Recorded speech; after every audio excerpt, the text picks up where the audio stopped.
this border war. Fans called it Moonshine Throwdown. I think that's the best rivalry name, an unofficial name, but the best rivalry name I've come across. Yeah, unofficial that should become official soon enough. Embrace it. 5 receivers at Duncan's disposal. Duncan stepping up. Hit! Ball is loose! Big ball here. Marshall thinks they have it, and the Herd do!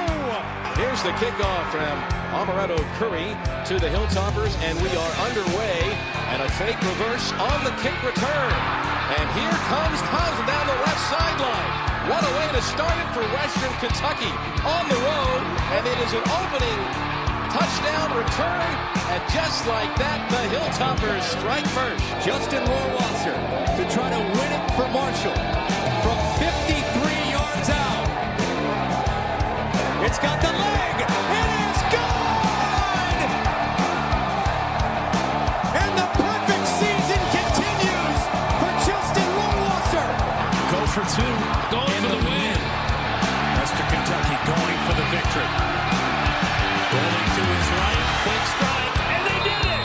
Western Kentucky has ended the perfect season into the hands of Willie McNeil. A shocker here in West Virginia, and it is over for Marshall. They end the regular season 11-1.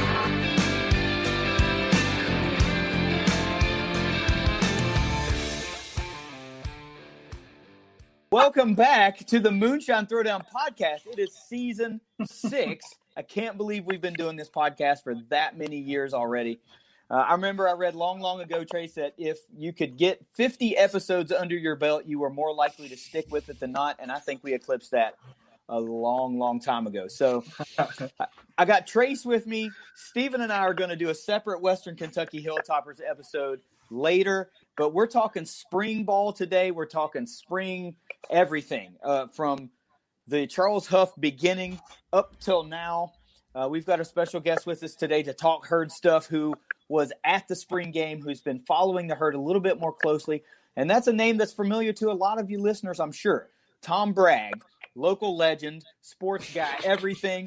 Also the new publisher of the soon-to-be-launched new Marshall 24/7 sports team site. Still working out a name on that. We believe it may be Herd 24/7, so we're going to go with that for now. But Tom, thanks for joining me and Trace. We're riled up and ready to talk a little Herd. Man, guys, thanks so much for having me on. I really appreciate the plug for the new site coming up, and we've kind of been mutual followers of each other on social media for years now, and really love everything you guys do and the fun aspect you bring to Marshall sports and Conference USA and Western Kentucky. So real glad to be on, guys.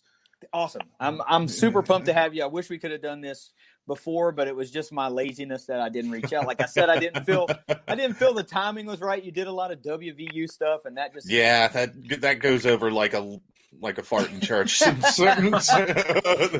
But now there's a little bit more green and white mixed into the palette, so we will have you on as often as you'd like to come on. Honestly, awesome.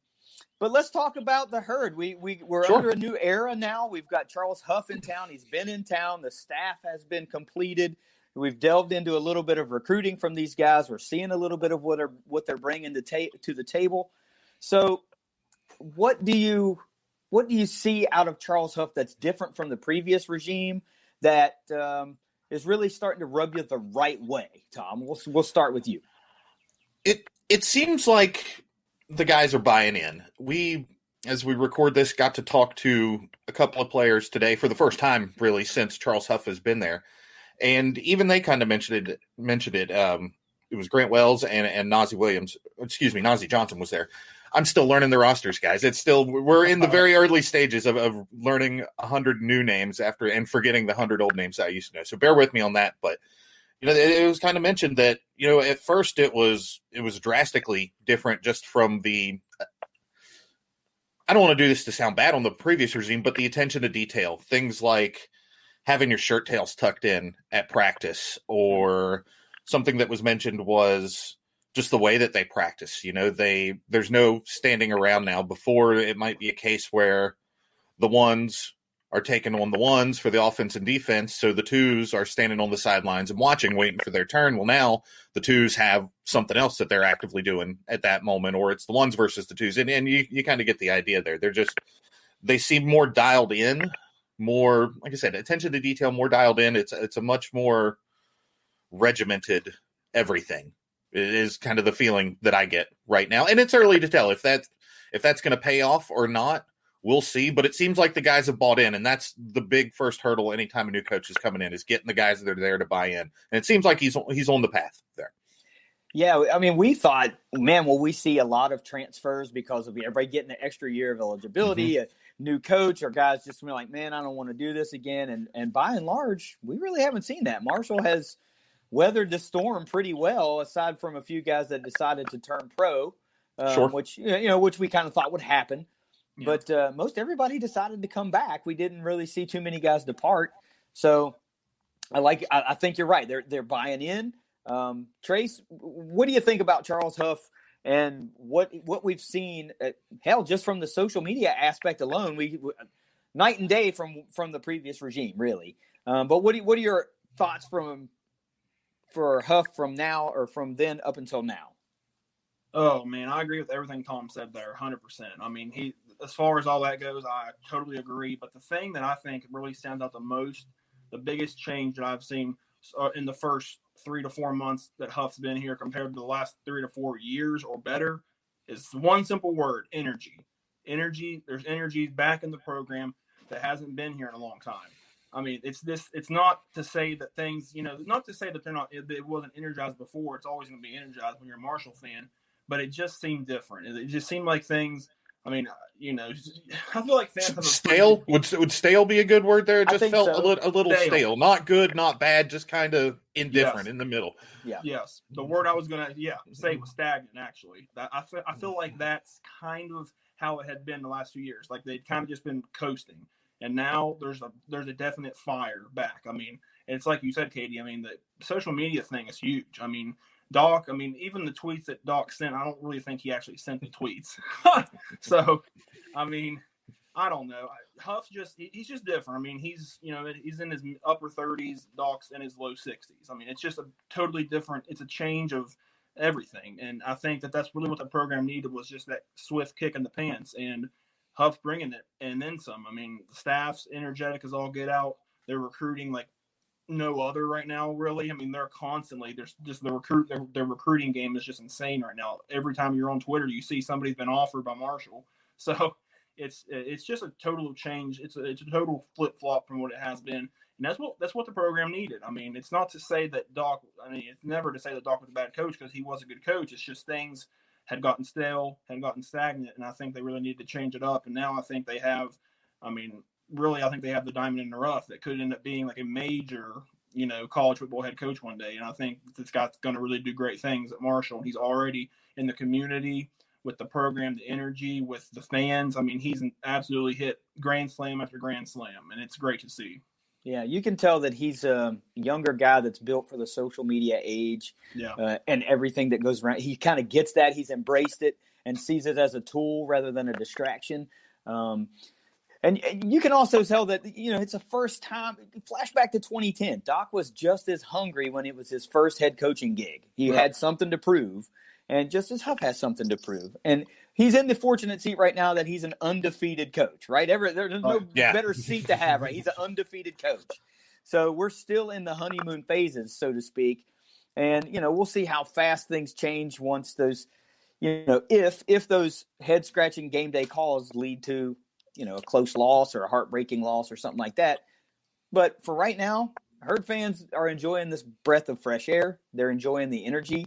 The mystique that's around the program now seems to be back.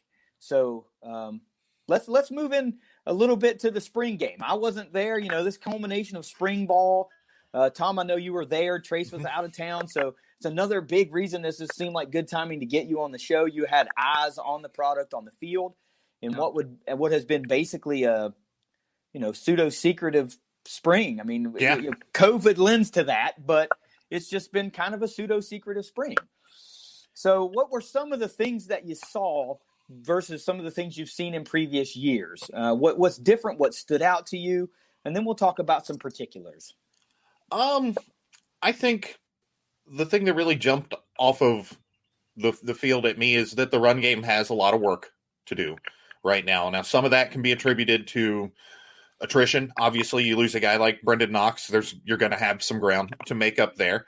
A lot of that is going to be those guys that played behind Brendan Knox, or rather didn't play so much behind Brendan Knox. He's so good, there just weren't a whole lot of carries to go around. So you have guys that have been in the program for a couple of years, but they really haven't played a whole lot. So it's kind of like they're brand new, essentially. And you got to see some of those guys over the weekend. And I mentioned the O-line. It was kind of piecemeal on Saturday. There was some guys getting shuffled around, some injuries, just some guys that were held out, I think, as precautions. So you had guys not necessarily playing positions that they had played before, or that they were used to playing. It was just, like I said, sort of piecemeal there. And I think that might have contributed some to the running games. Kind of, it's a good way to put it. Their shortfalls on Saturday. I think they had goals, and I don't think that they reached them as a group. Now, another big part of that is the defense, though. The first team defense was excellent. When I talk about the run game, I was mostly talking about the green team. How they split up. The green team was the first team offense and the second team defense, and the black team was the first team defense and the second team offense. So you had, for most of the game, essentially ones on ones, twos versus twos. But the first team defense, the black team defense, I thought they were great. The offense is still a work in progress, so you don't put too much weight into that maybe, but nobody looked lost out there. And you have new coordinator, new schemes, new wholesale everything pretty much. You lose some guys like Beckett, guys that are trying to go play pro. Again, like with Knox on the offensive side, you lose guys that are that productive, there's going to be some ground that has to be made up. But nobody jumped out and looked particularly lost. You might have liked to have seen them make a few more plays, particularly the defensive secondary. There were some interceptions that were there for them that, for whatever reason, they didn't grab. You want to see them making those plays. But like I said, I think the big takeaway for defense is that it's a spring game. Everything's new, and nobody looked like it was their first day playing in any of that defense. And, I base a lot of this off of my experience covering WVU, as you mentioned earlier. I was there when Neil Brown came in, so there was a lot of parallels, I think, with the timing of when they came in, as far as when signing day is, what that does to your roster, what that does to your ability to go out and recruit and manipulate with your roster. Obviously the COVID situation makes everything different for what's been going on with Charles Huff, but I draw off of that, and we kind of had, like a barometer for what would be successful for Neil Brown at WVU, all things considered. I think a similar applies here at Marshall with Charles Huff. So let's see what they can do when they get out on the field. But I'm going back to this. The difference between Brown and Huff, though, is that Brown had some head coaching experience. You kind of had an idea of what his style was, what he liked to do, how he liked to call a game, how he liked to organize his game day stuff. This is all brand new for Huff. So I think there's going to be a lot that goes into it. So we'll see. It's going to be interesting how they come out of this spring, but it's also really hard for us to gauge because all we saw was Saturday. We saw one scrimmage, essentially. Right. So. Right. Well, the good part is it's just spring, because we'll have summer camp. Yeah. They'll get to shore things up. We'll see what the roster looks like a little bit further down the road. A lot more work to be put in, obviously. But, I mean, if I just think as a Herd fan, you got to like where you're at, because it could be worse. Yeah, it absolutely could be. I think if you're a Herd fan, you like the situation you're in right now. Obviously, if things go different at the end of last season, it's a completely different situation right now. I don't know. That's kind of a fun podcast question. Would you have rather won those last 3 games last year, won Conference USA, gone to a bowl game, done whatever, and still had Doc Holliday as the coach with the program doing what it was doing before right now? Or would you rather have, with hindsight being what it is, things going the way they did at the end of last year, and now you're sitting where you're at now with Charles Huff and all of this energy in the program? I think it's an interesting question, but it doesn't really mean anything. It's just fun stuff for guys like us to talk about, but something to make you think, though. It's something we've actually talked about many times. I mean, Trace has been on record. What is it, Trace? I mean, do you want to continue to be the 8-win team, second in the East, win a so-so bowl game, and then rinse and repeat? Or do you want to go all in and try to play for championships, right? So what do you think, Trace? Based on what you've read, what you've seen, what are you feeling about the Herd up to this point? The team, not the coaches, the team. Well, I mean, this is not like a typical new head coach that comes in and has to rebuild. They don't have to rebuild anything. I mean, they have a pretty stout roster. I mean, yeah, there's a few guys that are gone, of course, Brendan Knox, Devontae Beckett, guys like that, really big playmakers, but they got a lot of talent. I mean, that's what I've heard a couple things in like live practices and stuff that Huff said, and he's basically said, you're not a bad team. You were like a couple plays away from winning a conference championship last year. This isn't a rebuilding situation. I mean, they have a lot of guys back. I mean, you have a first-team quarterback back. I mean, you got a really good number 2 running back, plus 2 or 3 other guys that are young that could end up making plays. You got most of the O-line back. I mean, the O-line that was dominant last year. I mean, you got some nice weapons out to throw to. Got some new guys coming in. Pretty solid defense coming back. So, I mean, there's not a whole lot of holes. I mean, yeah, it's not like I think if you go out and expect a 10, 12-win season immediately, that might be a little bit too high of an expectation. I mean, I'm not saying that it can't happen, but it's probably not likely. But, I mean, they could at least win. They could easily still win the East, in my opinion. I mean, it just depends on the rest of the East. But, I mean, there's not really any team right now that jumps out at me that is like a definite team that's going to win the East, because every single year it's different. And Marshall's still got a lot of the same guys back that just won the East last year, even with a new coach and a new system. And I think whatever new system they want to run, especially offensively, could really help Grant Wells and take him to the next level, because, in my opinion, I think he can kind of be a better version of Chase Litton. That's kind of what I see that he could be.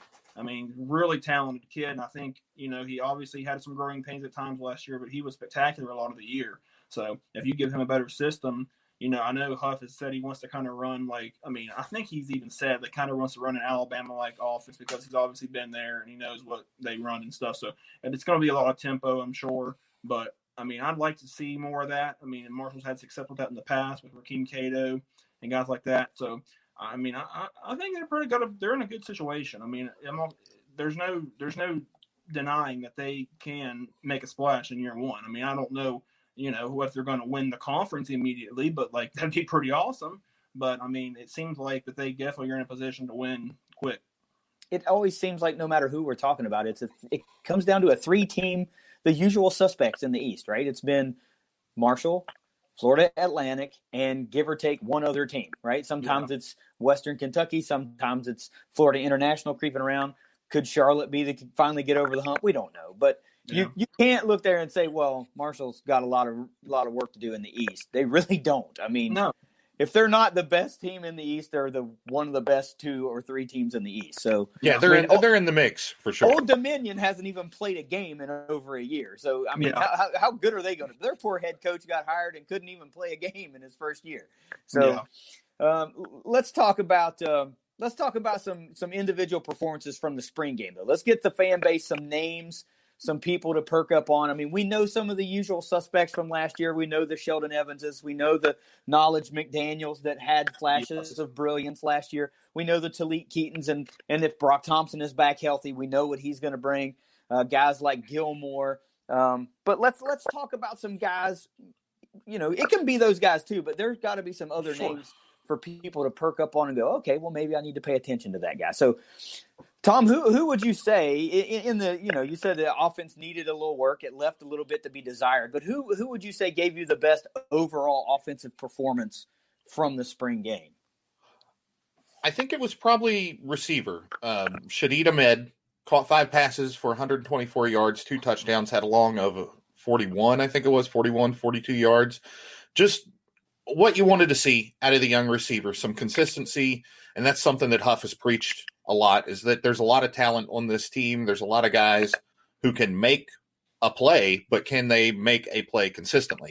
And that's what he was looking for. And it looked like Ahmed was starting to be that guy. Wells looked very comfortable finding him on the field. He was very comfortable getting the ball, turning and running upfield, showed the ability to get into the end zone.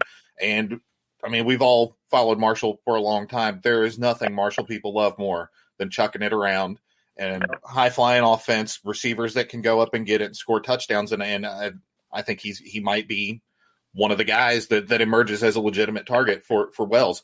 One thing about Wells, though, is that it was an up and down day for him. And it's a weird spot because, yes, there's a new coaching staff, but Tim Cramsey's still here. His position coach is still here. And I don't think the offense is really going to be all that different.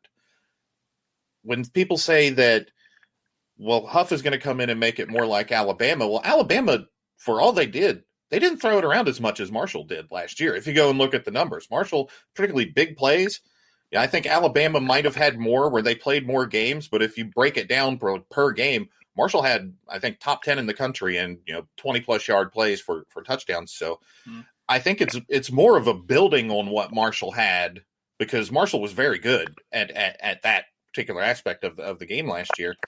But when it went away at the end of the year, when they weren't able to hit on those deep balls, when you had to turn around and lean on the running game and you had no other options, well, you lose 3 straight games to end the season after you were ranked in the top 25 and maybe knocking on the door of one of those New Year's Six bowls. I know they had some teams ahead of them that had really good resumes, but all you can do is keep winning. And if Marshall had kept winning, you're right there in the conversation. So I think they were that close, but that's what they really want to go in and work on. And getting back to Ahmed, maybe Ahmed is one of the guys that can step up in November when you need a guy to go make a catch for a first down in the third quarter of a game against, I don't have the schedule in front of me, but a game you need to win in November, third quarter drive you got to have, you're looking for a guy. Maybe Ahmed is that guy on offense. He looked really good Saturday.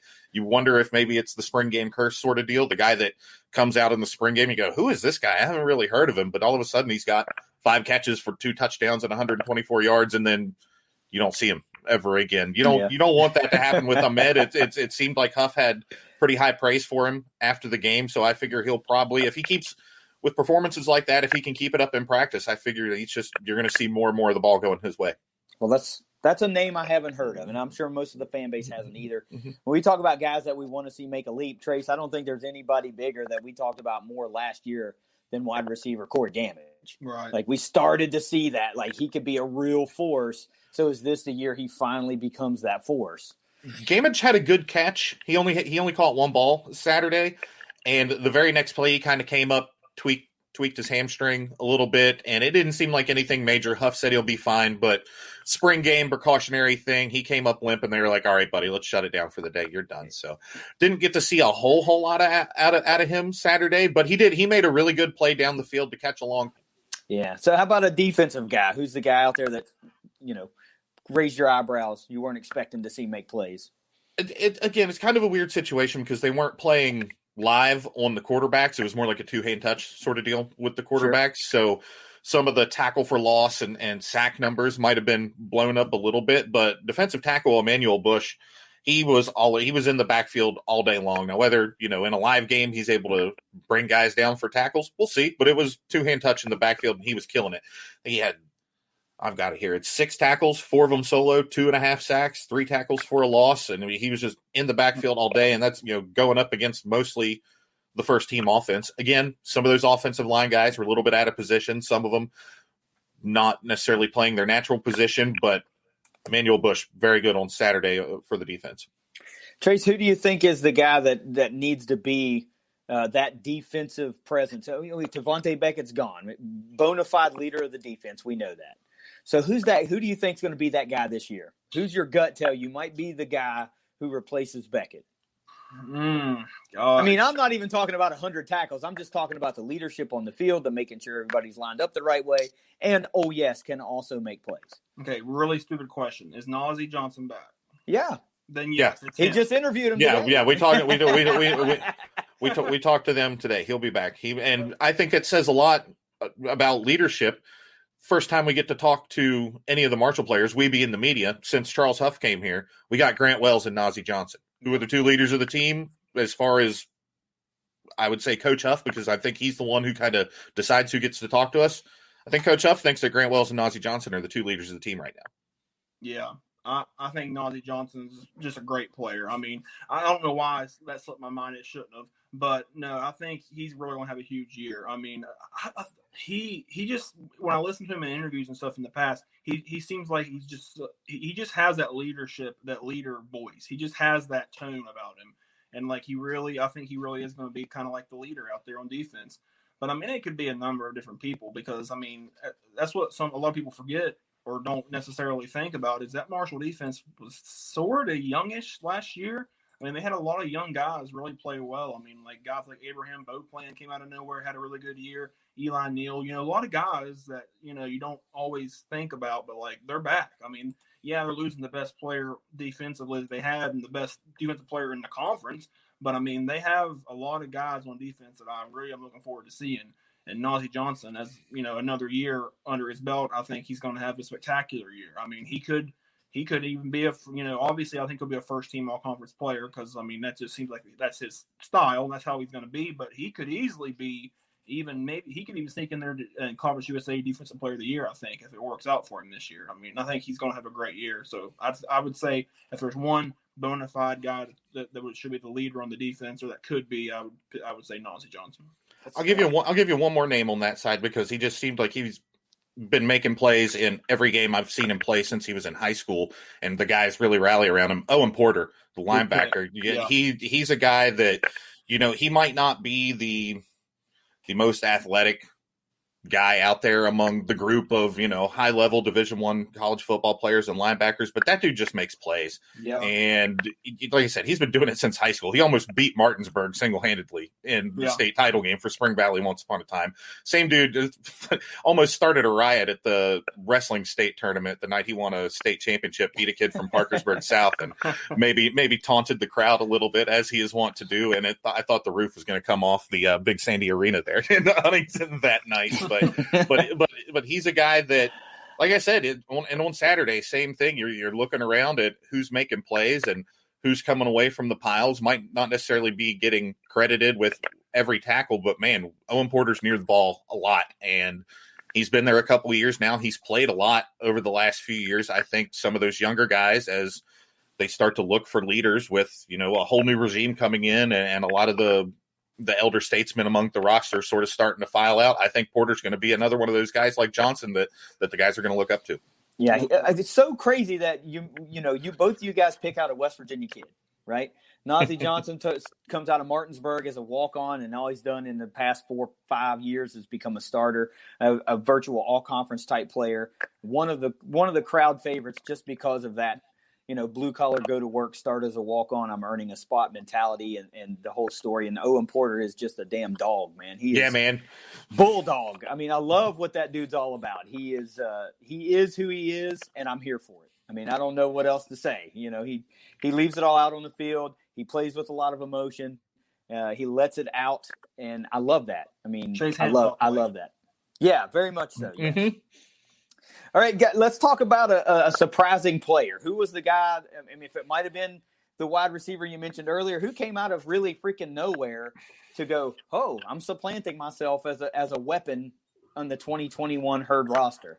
Yeah, I think that Ahmed was probably the guy that fits that mold the best, but I'll answer it a little bit of a different way. I'll go with the running back, Rasheen Ali, for good and bad reasons. You saw the flashes there, and like you talked about with Huff wanting to see. He knows that these guys can make a play here or there, but he wants to see consistency. The consistency wasn't there Saturday. There was, a handful of times that they were trying to throw the ball to him out of the backfield, and he caught a couple of them, but there was a few where, if he gets his hands on the ball, he's running until somebody tells him to stop, and he couldn't bring him in for whatever reason. And, he's a young guy. It's the spring. This is when you work on those things. But he was a guy, as you're looking for people to fill that void left by Brendan Knox, he was the guy getting the most of the reps with the first team offense. So you look to him as like, oh, wow, it seems like they might be going with this guy.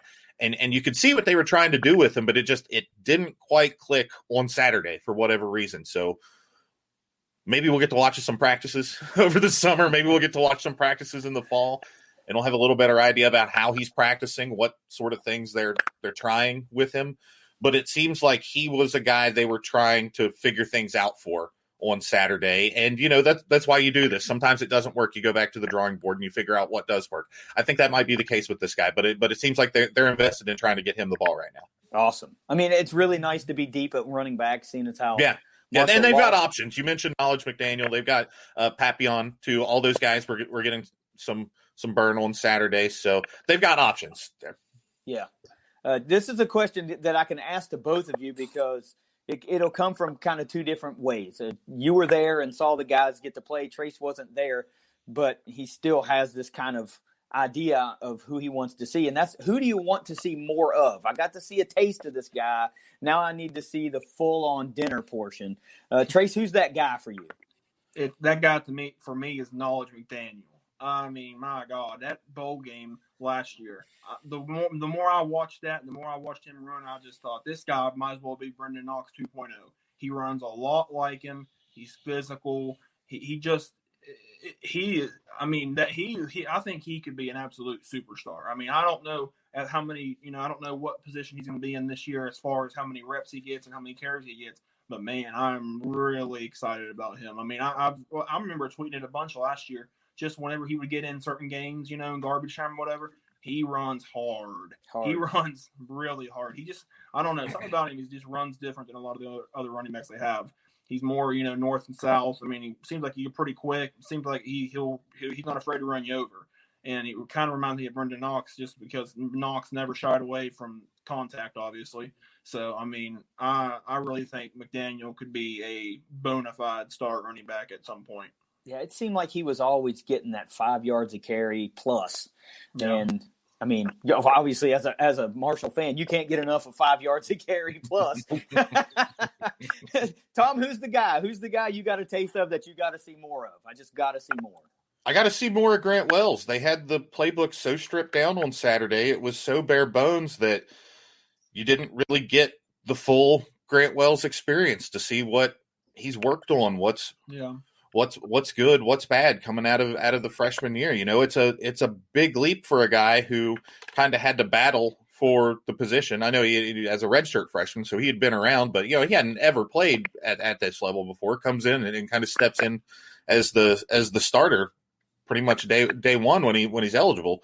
So now he's got that year of experience under his belt. You kind of want to see what he's picked up along the way, but it was so stripped down. It was as vanilla and basic a version of Grant Wells as you're going to get is what we saw in that spring game. So I want to see more. I want to see what he's working on. If this thing's going to work for Marshall, he's got to be the guy. And we just didn't get, like I said, the full experience on Saturday. So if I got to pick one guy out that I need to see more of from Marshall, it's the quarterback. No argument there. Let's just err on the side of caution and say that was by design. It absolutely was. They said as much after the game that that they didn't give him a whole lot to work with. But just saying, if ask me who I want to see more of, I want to see more of the guy who's going to have the ball in his hands for 75% of the game. I think Marshall fans want to see more of the first 8 or 9 weeks Grant Wells rather than the last 3 weeks Grant Wells. True. But he absolutely dazzled. I mean, good Lord, comes out of first start, goes on ESPN, the big dog, and obliterates Eastern Kentucky, comes out the next week and beats a top 25 team. You don't get much better of a start to a career than what he got. All right, I got to close it out here a little bit sooner than I wanted to, but we got a fairly, large, deep diving question that I can ask you guys to close it out. Give me your main 2 or 3 takeaways from what you've been able to gather from the herd up to this point, as much or as little as you've been able to see them. What's your biggest takeaways right now, Tom? I'll go back to that running game. I know the offensive line has a lot coming back. They're expected to be very good, but you don't have Brendan Knox coming back. So that's former MVP of the league. And obviously the guys that were paving the way played a big part in that, but he had to be the one with the rock in his hand. And now you've got somebody new who doesn't have that experience, who's going to be running behind some of those guys. And if Marshall struggles to pass the ball as they did early in this game, and again, stripped down playbook, they didn't, they weren't running reverses or a whole lot of, play action, intricate patterns or anything like that. But if the passing game's not there, and we talked about what happened at the end of last year when you had all you could do was attempt to run the ball and feed it to the running game. If the passing game's not there and the run game struggles, then you're going to be punting a lot. And I don't know if you guys followed us on Twitter or followed, some of the other guys that were there covering the game on Twitter, but the punting on Saturday was, it was something. Marshall needs a punter, and Marshall needs one bad. I think the silver lining is that, they've got a scholarship freshman, kid from Morgantown High School, actually, John McConnell, came in very highly regarded. I don't know if it was nerves or rust or what, but I think he took 6 punts on Saturday. The first two, I don't want to sugarcoat it, they were terrible. They were not good punts. The second two were pretty good, though. He lined it up. I think he boomed them, 45, 50 yards each, put them where he wanted to. But then he took two more, and he kind of regressed a little bit. And I don't have the name here in front of me, but, everybody that they tried out at punter had at least one punt that just went sideways off his foot and out of bounds. So you tie all that together, well, Marshall's having trouble running the ball and moving the ball on offense. Well, our defense is pretty good, but our punter isn't very good. So we're going to be putting our defense on the field a lot with a lot of short fields because we can't punt the ball. That's doomsday scenario. That's worst case scenario. But coming out of the game, you start nitpicking things and looking like, okay, well, what does this mean? How does this relate? And that's kind of the path that I went down when I started thinking, well, what could go wrong here? What do they need to work on? And that's kind of what I came up with. If the run game struggles and the pass game can't get going, then you're going to lean on your punter and your defense, and only one of those things is operating pretty well right now. So there's something to be concerned about, possibly. Trace, you better talk to your boy Lefevre and get him back on track because we're not. That's the other one. It was Lefevre and McConnell. They did not have a good day Saturday. Lefevre's like a third or fourth year guy. He's got to get it together here. Trace, what's the biggest takeaways you got from the herd so far? We'll just chalk up Robert Lefevre's day to a bad day. It's a game. It doesn't count, really. Sure. Yeah, no. We've been on quite a journey with him over the last few years. Yeah, we have. But I think he's going to be good. But no, I mean, one of the takeaways I would say is like Tom said to start the show. I think is that the players are buying into this new regime. They're buying in, like they believe in what the coaches have in place. They believe in Charles Huff, and I mean the fans are too. I mean that's a big deal, and I think if you can just get that out of the way, and that's a big step to take. Is like when everybody's bought in, that's huge for the program because let's be honest, over the last few years, not everybody was bought in, player wise, fan wise, Big Green member wise, not everybody was bought in. But now I think everybody's bought in, everybody's excited, so that's a big thing. And as far as like personnel goes, I mean, I think the takeaway is they still got a lot of talent. I think there's a couple holes, if you want to call them that, a couple areas they need maybe to work on a little bit, like Tom was talking about. I mean, the running game, it's going to be different without Brendan Knox, obviously. I mean, Sheldon Evans, I think he's a really good player, but it's a totally different game now when you're the guy getting the line share of the carries. Like he's not the number 2 running back anymore. He's, more than likely going to be the guy that's going to be the new Brendan Knox as far as being number 1. So that's a big change. Is he up to the challenge? Who knows? I think he will be, but we just don't know yet. We haven't seen it in the game. I don't know. I mean, I wish I would have been at the spring game and I could have probably answered this question a lot better. But I mean, I'm pretty content with what they have right now. I mean, we'll see what happens. I mean, there's a couple, obviously not having Beckett anymore is big on defense, but I think they got pretty good depth there at linebacker, some young guys. So, I mean, I don't know. I mean, I really think they have a chance, though, like I said before, to make a pretty good splash in year 1. So, we'll see. And I'll tell you why it's so important that Charles Huff has done so well on the public relations front in winning these press conferences, winning the fan base over, getting all of this buy-in. Is that there's going to be bumps in the road eventually. Yeah. There hasn't been yet, but there's going to be. You got to build up as much goodwill as you can if you're a college football coach. And it doesn't matter if you're at Marshall or WVU or Louisville or Eastern Michigan or UCLA or wherever. You got to build up as much goodwill with your fans, with your donors, with the people that ultimately – the people that ultimately that you're going to have to answer to in one way or another at some point. So by doing all of this if they come out and they lose to Navy, it's not, oh man, did we get the right guy? It's, relax, guys. We're going to figure this out. Yeah, We've just got to trust the process. Exactly. It buys you that goodwill that will erode if you don't win. Don't get me wrong. Losing erodes that goodwill, but it buys you the ability to do that, to have some bumps in the road and say, all right, we just got to figure it out here. And I think that Huff has done a very, very good job of that, but I don't necessarily know that he's going to need a whole lot of it, but there are going to be, like I said, there's going to be a bump in the road eventually that maybe in the past a lot of Marshall fans might have been up in arms about or might have tried to make a big deal out of. That comes around this time, they'll say, you know what, we're going to let this one slide. Yeah. And as somebody who has kind of covered Marshall in the past and been going to Marshall games since, gosh, I was a little kid at Fairfield Stadium right before Fairfield closed. So we've been going to games for a while. It's so refreshing to hear that attitude from Marshall because, good or bad, right or wrong, there's been a very high expectation out of the head coaches in Huntington going back to, gosh, I want to say George Chomp, going back that far to the 80s. And, sometimes that brings out some irrational takes from the vocal minorities of the various corners of the internet. And that kind of, the danger with that is it sometimes gets turned into the narrative. And I think that's happened with Marshall in the not so distant past. And it'll be refreshing for the coach to just have a chance to do what he's going to do and figure it out on his own. So I hope that is the case with Charles Huff at Marshall. I would tend to think you're right, at least for this year. But look, I appreciate that you took the time to come on today. I wish we could have gone a little bit longer. But as per the norm with me and this podcast, dad duties come first, and the school bus is rolling in here pretty soon. So I got to go get Cooper off the bus. But you're welcome to come back anytime you want. You don't ever have to wait for an invite. If you want to come on the show, all you have to do is hit me in the DMs or whatever and say, hey, man, I would like to come on the podcast, talk about whatever, and we'll make it happen. We love having guests on the show. We really enjoy when people want to come on and talk with us and talk sports and talk about whatever. So thank you for taking the time out of your day to do the podcast, get our fan base and our listeners up to speed a little bit on the herd.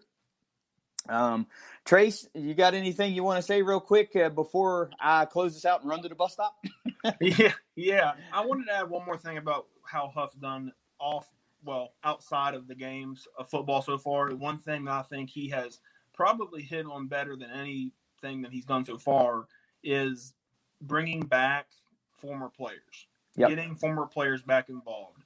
I think he has done better at that in the first 3 months, 4 months on the job than the previous regime did in the entire time they were there. And I'm not exaggerating when I say that.